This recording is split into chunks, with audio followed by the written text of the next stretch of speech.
одной головы.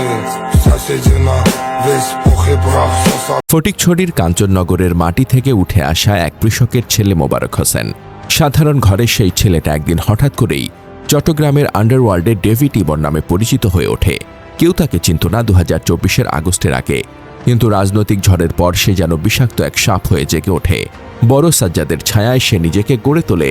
ছোট সাজ্জাদ জেলে যাওয়ার পর সে আর রায়হান আলম হয়ে ওঠে চট্টগ্রামের রাতের আতঙ্ক। বাইজিদ, পাঁচলাইশ, পতেঙ্গা, রাউজান সব জায়গার তার নাম শুনলে ব্যবসায়ীদের হাত কাঁপত। হোয়াটসঅ্যাপে একটা কল, শুধু একটা কল, আর তারপরই লাখ লাখ টাকা চলে যেত তার হাতে। গত এক মাসে ইন্টারনেট কোম্পানিগুলো থেকে 1.5 কোটি টাকা চাঁদা আদায় করেছে সে। অক্সিজেন, মুরাদপুর, জিসি মোড়, কোথাও কেউ প্রতিবাদ করার সাহস পায়নি। যারা সাহস দেখিয়েছে তাদের অফিসে ঝাঁপিয়ে পড়েছে মুখোশধারী তরুণের দল। digital.net-এর অফিসে 30 থেকে 35 জন সশস্ত্র লোক ঢুকে ভাঙচুর করেছে, লুট করেছে। ইমন ফোনে বলেছিল 2 কোটি টাকা এককালীন, মাসে 10 লাখ, না দিলে দেখবে কি হয়, আর সত্যি দেখিয়েছে। রক্তের দাগও তার নামে জড়িয়ে আছে। 2025 সালের 30 মার্চ বাকলিয়ায় জোড়া খুন, 23 মে রাতে পতেঙ্গা সৈকতে ঢাকাই আকবরকে গুলি করে মেরে ফেলা, আরও কয়েকটি হত্যাকাণ্ডে তার নাম উঠে এসেছে। পুলিশ বলছে তার হাতে ছিল 15 থেকে 20টি আগ্নেয়াস্ত্র। সে নিজে শুটার সাজাত, মোটরসাইকেল জোগাড় করত, অস্ত্র চালাতে পারদর্শী ছিল। বিদেশি পিস্তল হাতে তোলা ছবিগুলো সামাজিক মাধ্যমে ছড়িয়ে দিয়ে ভয় দেখাত। অনেকেই ভয় পেয়ে নীরব থাকত, কিন্তু আজ সে আর পালাতে পারেনি। 29 জুলাই ভোরে যশোরের ছিকরগাছার সীমান্ত এলাকায় পুলিশের জালে ধরা পড়েছে ডেভিড ইমন। গোফ কামিয়ে নাম বদলে মিরাজ পরিচয় দিয়ে কালো হোন্ডা CR-V-তে চড়ে ভারতে পালিয়ে যাওয়ার চেষ্টা করছিল।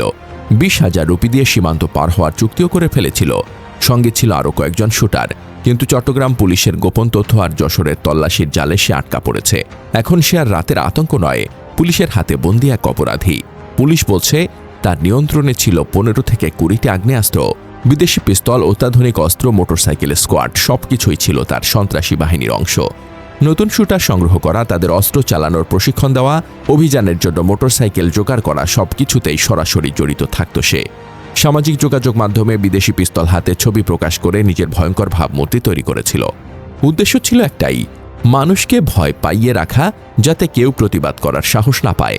চট্টগ্রামের অনেক ব্যবসায়ী মুখ খুলতে ভয় পেতেন, কেউ অভিযোগ করলেও পরে তা প্রত্যাহার করতেন, কারণ সবাই জানতেন ডেভিড ইমনের বিরুদ্ধে দাঁড়ানো মানে নিজের জীবনকে ঝুঁকির মুখে ফেলা। কৃষকের ছেলে থেকে শহরের আতঙ্ক হয়ে ওঠার গল্পটা এখানেই থেমে গেছে। অন্তত আপাতত যে মানুষটা একসময় ফোনের একটা কলে লাখ লাখ টাকা আদায় করত, আজ নিজেই পুলিশের জালে বন্দী।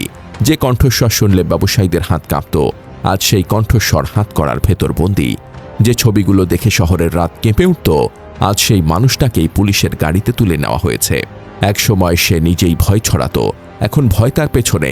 সীমান্তের দিকে ছুটতে ছুটতে যে স্বপ্ন দেখেছিল ভারতের মাটিতে গিয়ে নতুন করে শুরু করবে, সেই স্বপ্ন আজ যশোরের মাটিতেই ভেঙে গেছে। গোফ কামানো, নাম বদলানো, ছদ্মবেশ, কিছুই কাজ করেনি। পুলিশের জাল এতটাই শক্ত ছিল যে পালানোর কোনো পথ খোলা ছিল না। এখন চট্টগ্রামে ফিরছে সে, হাত করা পড়া অবস্থায়। যে মানুষটা একসময় অন্যদের হুমকি দিত, আজ নিজেই হুমকির মুখে। গল্পটা এখানেই থেমেছে বলে মনে হচ্ছে, কিন্তু অপরাধ জগতের ইতিহাস বলে এমন থেমে যাওয়া গল্প অনেক সময় আবার নতুন করে শুরু হয়। আপাতত ডেভিড ইমনের রাত শেষ, অন্তত এই মুহূর্তে।